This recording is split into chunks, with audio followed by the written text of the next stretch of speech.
के पास है क्या? एक हमने किताब भी बनाई है, एक जितने लीगल केसेस 40 केस, देखिए, these are 40 cases on EVM. इसमें FAQ भी है, आप सब लीजिए इस किताब को हमसे। इसमें FAQ भी है और इसमें फ्लो चार्ट्स भी हैं। देखिए, हमारी वेबसाइट पे है ये, थोड़ा पढ़ने का तो कष्ट करिए, खासतौर से जो एक्सपर्ट महोदय हैं वो, बहुत सारे एक्सपर्ट्स हैं यहाँ, मतलब कंट्री में कोई भी बन जाता है, किसी पे कोई रोक नहीं है। हमने इसमें चार्ट भी लगाया है कि कितनी बार सत्ता में रहने वाली पार्टियां ईवीएम ने बदल दी। तो मुझे भी ईवीएम पे फिर मैं रात सोच रहा था ये प्रश्न तो आएगा जरूर, तो फिर रात को मैंने कुछ लिखा अपने हाथ से, वो फिर आपको सुनाता हूं। अधूरी हसरतों का इल्जाम, अधूरी हसरतों का इल्जाम हर बार हम पर लगाना ठीक नहीं। ये ईवीएम कह रही है, मैं नहीं कह रहा हूं। अधूरी हसरतों का इल्जाम हर बार हम पे लगाना ठीक नहीं, वफा खुद से नहीं होती, खता ईवीएम की कहते हो। और बाद में गोया जब परिणाम आता है तो उस पर कायम भी नहीं रहते, आप ही के पक्ष में रिजल्ट आ जाता है। ये क्या बात है भाई? कितने दिन? EVMs are 100% safe, 100% sure. We know now. In last 2 years, again, we have done large number of improvements. एक EVM की नंबर जो भी किस बूथ पे जाएगी वो कैंडिडेट को दिया जाएगा, इसलिए इसमें कोई प्रॉब्लम नहीं है। नाउ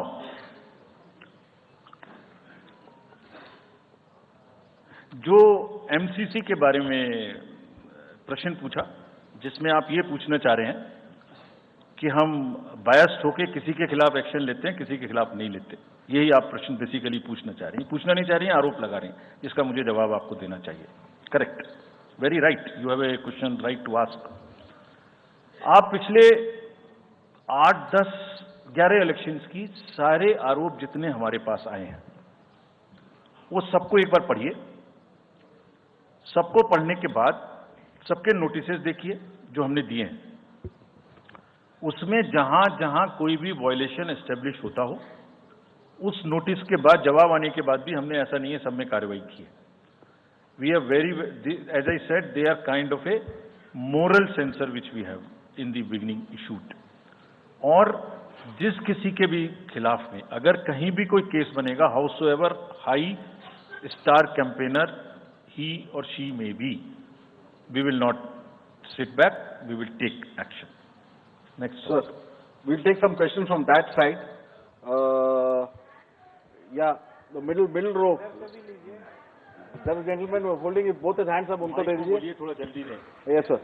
माइक के लोग थोड़ा जल्दी दें। थोड़ा माइक जरा जल्दी दीजिए, वो सेंट्रल रो में है, वो हाथ उठा रहे हैं वो। जी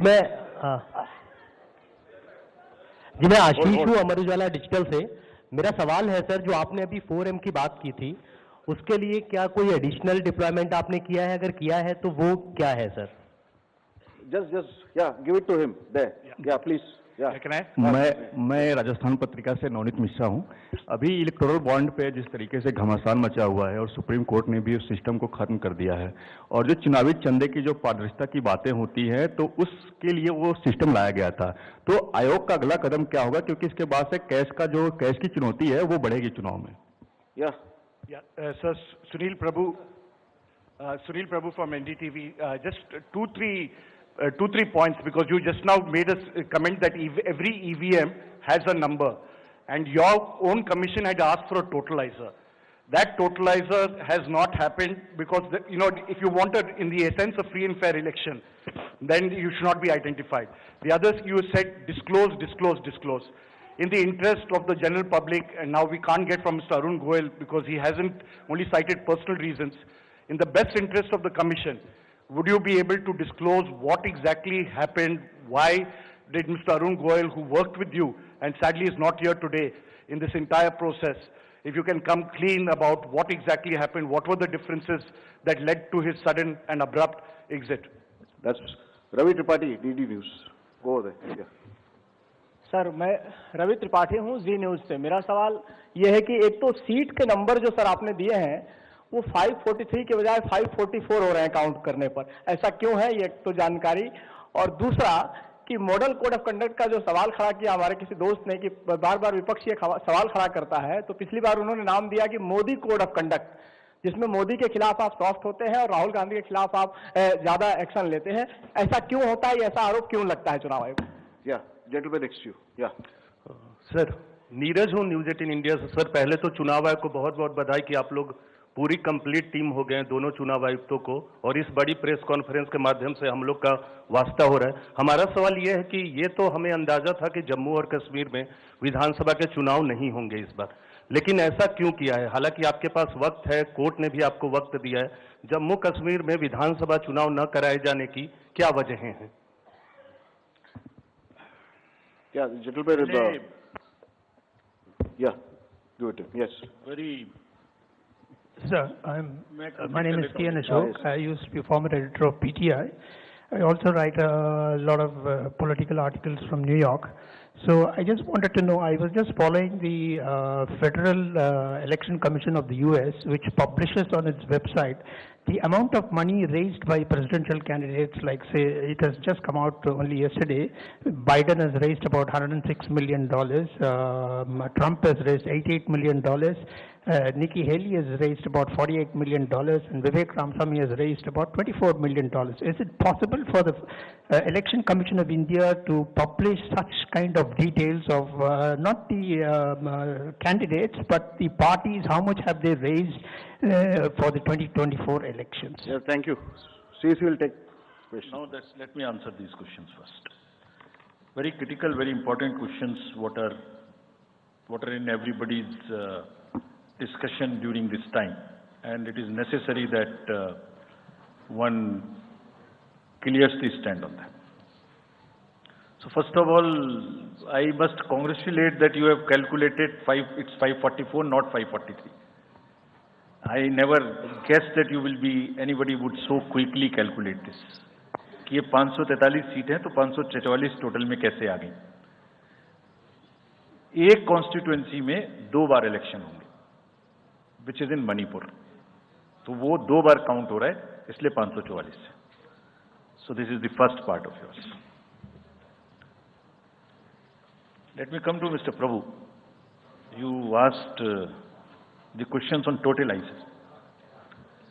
I entirely agree with you that booth wise result मालूम होने से किस बूथ पर किसने किसको कितना वोट दिया ये जानने से it's not a best possible situation in the country. We fully agree with this, and therefore we brought totalizer. The totalizer was an instrument कि जैसे एक राउंड में 14 टेबल पर काउंटिंग हो रही है, तो 14 मशीन्स को एक साथ जोड़ दीजिए और 14 का रिजल्ट एक साथ आएगा, तो कम से कम इतना पता नहीं लगेगा. लेकिन महाशय, यहां तो एक ही मशीन के रिजल्ट पे भरोसा नहीं हो रहा. मैं 14 जोड़ दूंगा तो लोग बोलेंगे पता नहीं क्या कर दिया. Let the political system mature itself. The need is to introduce totalizer. We are ready to introduce it. Technology is ready. But one has to work in the entire landscape. Let that be matured further. We prepared the machine to take votes of the migrant workers remote voting. The prototype is ready. Machine can take 72 polling assemblies together. That's a step towards remote voting. We are also ready at some stage for remote voting through electronically, through blockchains and all. But let such things take time to assimilate, to adjust. एक समय होता है हर idea का. So perhaps the time for this idea has not come. It is a little premature. But yes, it can tackle that ill. About my friend you asked. Mr. Arun was a very, very distinguished member of our team.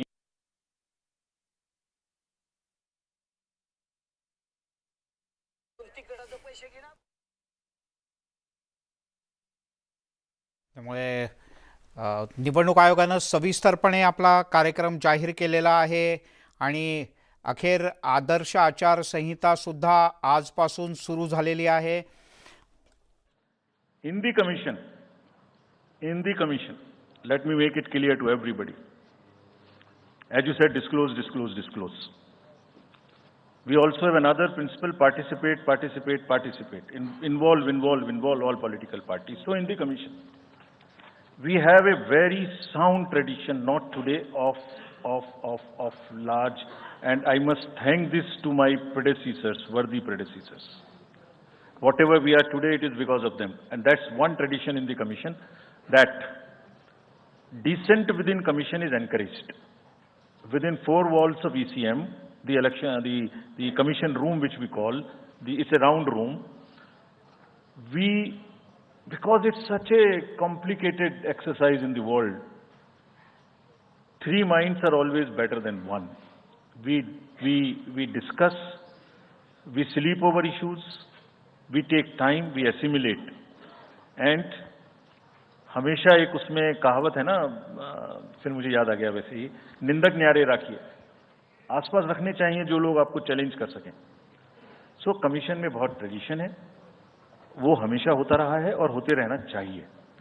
So that's the answer which I wanted to give you. Jammu Kashmir assembly elections क्यों नहीं हमने कराए, ये आपने एक प्रश्न पूछा. बहुत इंपॉर्टेंट क्वेश्चन है नीरज जी आपका.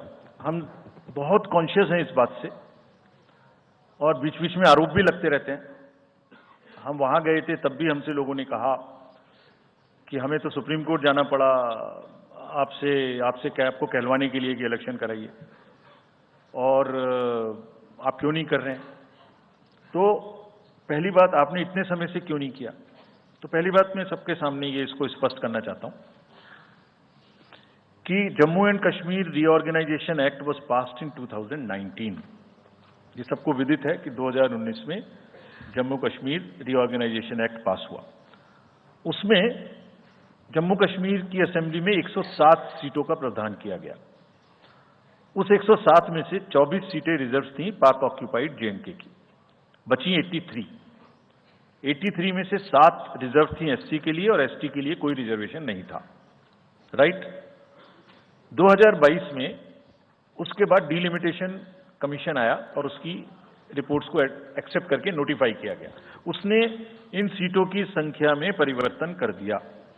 तो another act change this number of seats. क्या हो गया, 107 से बढ़ के 114 हो गई, 24 उसमें पाक ऑक्यूपाइड जेके की रही, 90 बची, तो 83 से बढ़ के 90 हो गई, और 9 सीट एसटी के लिए रिजर्व कर दी गई. ये नया फीचर क्रिएट हो गया. और साथ ही साथ 2 सीट माइग्रेंट्स के लिए रिजर्व कर दी गई, जिसमें से 1 वुमेन की थी. और उसके बाद 1 सीट का नॉमिनेशन अलाउ किया गया, जो कि पीओके से डिस्प्लेस्ड लोग जो इंडिया में हैं उनके लिए वो रिजर्व की जाएगी. और ये सारे, जिसका मतलब Reorganization Act and Delimitation Act were not in sync, and therefore there was no occasion for the commission to conduct the election till that happens. When did that happen?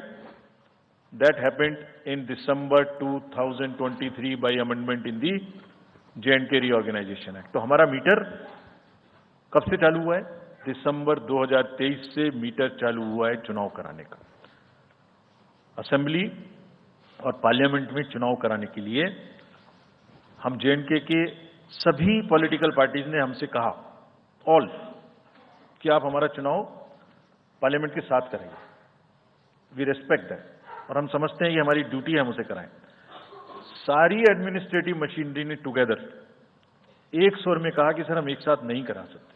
हमने पूछा क्यों, तो उनका आंसर था कि जब असेंबली कॉन्स्टिट्यूएंसी के चुनाव साथ साथ में होंगे तो एक असेंबली में लगभग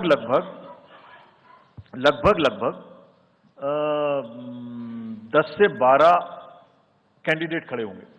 सो 90 into 12 करीब 1000 कैंडिडेट हो गए. और जेएंडके में सिक्योरिटी की वजह से हर कैंडिडेट को कम से कम 2 सेक्शन फोर्स प्रोवाइड करनी पड़ती है.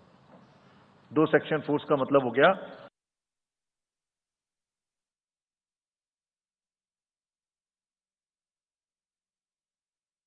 का घेण्यात येत नाही अशा प्रकारचा प्रश्न विचारण्यात आला होता आणि त्यावर उत्तर देत आहेत मुख्य निवडणूक आयुक्त. महाराष्ट्रातली सगळ्यात महत्त्वाची गोष्ट म्हणजे एकूण 5 टप्प्यात महाराष्ट्रात मतदान होणार आहे. देशाच्या मुख्य निवडणूक आयुक्तांनी याबद्दल सविस्तरपणे माहिती आपल्या पत्रकार परिषदेत दिली. 19 एप्रिलला महाराष्ट्रातलं पहिल्या टप्प्यातलं मतदान होईल. विदर्भात पहिल्या टप्प्यातलं मतदान होणार आहे 19 एप्रिलला. 5 मतदारसंघात हे मतदान होईल. नागपूर, रामटेक, भंडारा गोंदिया, गडचिरोली आणि चंद्रपूर या 5 लोकसभा मतदारसंघात पहिल्या टप्प्यात 19 एप्रिल रोजी मतदान होणार आहे. महाराष्ट्रातलं दुसरं मतदान हे 26 एप्रिलला होणार आहे. दुसऱ्या टप्प्यात वर्धा, अमरावती, बुलढाणा, अकोला, यवतमाळ आणि वाशिम या ठिकाणी मतदान होईल. दुसऱ्या टप्प्यातलं मतदान 26 एप्रिलला असेल. याच वेळेला मराठवाड्यातल्या हिंगोली, नांदेड आणि परभणी या 3 मतदारसंघात सुद्धा मतदान होणार आहे. एकूण 8 मतदारसंघात मतदान होईल महाराष्ट्रात दुसऱ्या टप्प्यातलं 26 एप्रिलला.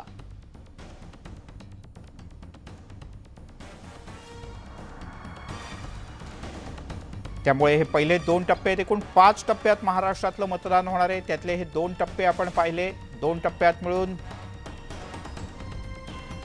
एकूण 13 मतदारसंघातलं मतदान झालं. महाराष्ट्रात 48 मतदारसंघ आहेत एकूण. आता तिसऱ्या टप्प्यातलं मतदान महाराष्ट्रातलं 7 मेला होणार आहे. 7 मे रोजी महाराष्ट्रातलं तिसऱ्या टप्प्याचं मतदान होईल. एकूण 11 मतदारसंघात हे मतदान पार पडणार आहे महाराष्ट्रातलं तिसऱ्या टप्प्यातलं. रायगड, बारामती, धाराशिव, लातूर, सोलापूर, माढा, सांगली, सातारा याशिवाय रत्नागिरी, कोल्हापूर आणि हातकणंगले इथे 7 मे या दिवशी मतदान होणार आहे. तर महाराष्ट्रातलं चौथ्या टप्प्याचं मतदान 13 तारखेला होणार आहे, 13 मे रोजी.